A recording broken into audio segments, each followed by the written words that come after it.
नमस्कार, TV 9 digital में आपका स्वागत है और मैं हूं कार्तिकेय शर्मा।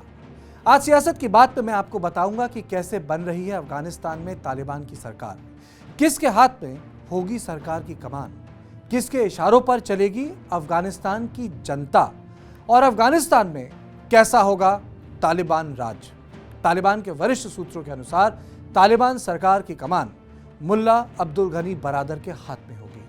बरादर तालिबान के सह संस्थापक रह चुके हैं और अभी तक तालिबान के दोहा के राजनीतिक दफ्तर को चला रहे थे।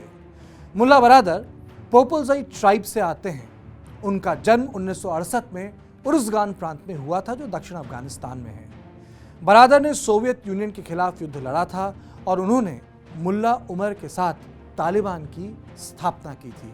1996 से 2001 के बीच वो कई पदों पर रहे, जिसमें रक्षा उपमंत्री का पद भी शामिल है।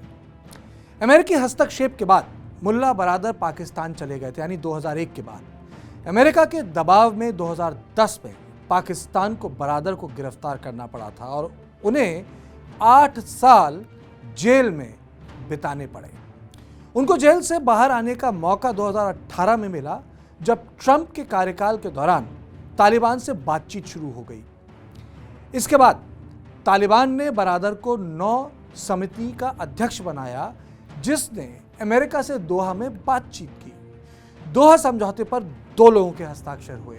एक थे अमेरिका की तरफ से ज़ल्मा खालिजाद और दूसरे तालिबान की तरफ से खुद मुल्ला बरादर। समझौते में लिखा गया था कि तालिबान कभी भी अलकायदा और आइसिस को अफगानिस्तान में जिंदा होने नहीं देगा और इसी 9 सदस्यीय समिति के अध्यक्ष बरादर ने इस पर हस्ताक्षर किए थे। अफगानिस्तान में तालिबान राज में दूसरा बड़ा नाम होगा मुल्ला शेर मोहम्मद स्टैनकज़ई। ये तालिबान के प्रमुख चेहरों में से एक हैं और इन्हें शेरू भी कहा जाता है। शेरू इसलिए क्योंकि उनकी पढ़ाई लिखाई और ट्रेनिंग यानी फौजी ट्रेनिंग देहरादून में इंडियन मिलिट्री इंस्टीट्यूट यानी IMA में हुई थी। तब हिंदुस्तान की फौज अफगान आर्मी के कैडेट्स को IMA में पढ़ने लिखने का मौका देता था। इनका जन्म 1963 में लोगार प्रांत में हुआ था और स्टैनकज़ई ने सोवियत यूनियन के खिलाफ युद्ध लड़ा था। उसके बाद तालिबान में शामिल हो गए थे।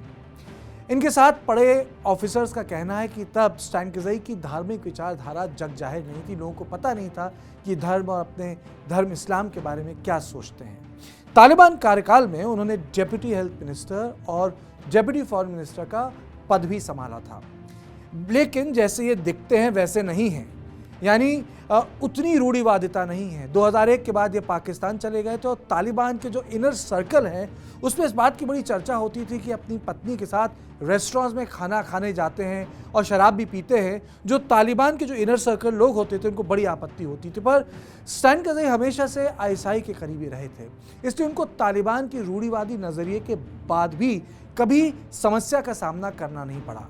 आज स्टैनकज़ई तालिबान के 7 सबसे ताकतवर लोगों में से एक हैं और ये भी सरकार में होंगे। तालिबान राज में इसके बाद नंबर आ रहा है मुल्ला याकूब का, जो मुल्ला उमर का बेटा है। लोग इन्हें सऊदी अरेबिया का आदमी मानते हैं और ये तालिबान की फौज का अब कमांडर है। मुल्ला याकूब लोगों की नज़र में पहली बार 2015 में आया था। उससे पहले लोगों को कुछ नहीं पता था इनके बारे में। उनको फौज का कमांडर इसलिए बनाया गया क्योंकि तालिबान को लगता था कि वो बहुत रूढ़िवादी नहीं है। याकूब तालिबान के सुप्रीम नेता और गाइड अखुंदजादा के भी बहुत करीबी हैं, जो मुल्ला उमर के समधी हुआ करते थे। लेकिन याकूब के पास बहुत ज़्यादा मिलिट्री एक्सपीरियंस भी नहीं है और इसके बावजूद वो कमांडर बनाए गए। उनको कमांडर इब्राहिम सद्र को हटाकर बनाया गया। सद्र आजकल सुरक्षा का काम देख रहे हैं अफगानिस्तान में। सद्र शांति वार्ता के खिलाफ थे और याकूब शांति वार्ता के पक्ष में थे। यही कारण है कि सद्र आउट हैं और ये इन हैं। इन सभी नामों से जो अब सरकार में होंगे अगले 48 घंटे बाद, एक चीज़ बहुत साफ है कि सभी के सभी पाकिस्तान के करीब हैं या कहीं ना कहीं वो दक्षिण अफगानिस्तान से आते हैं। यानी तालिबान बाहर से एक ज़रूर दिखता हो, लेकिन लोगों के अपॉइंटमेंट में सऊदी अरेबिया और ईरान की सरकारों का भी पाकिस्तान के अलावा हाथ साथ दिखाई देता है।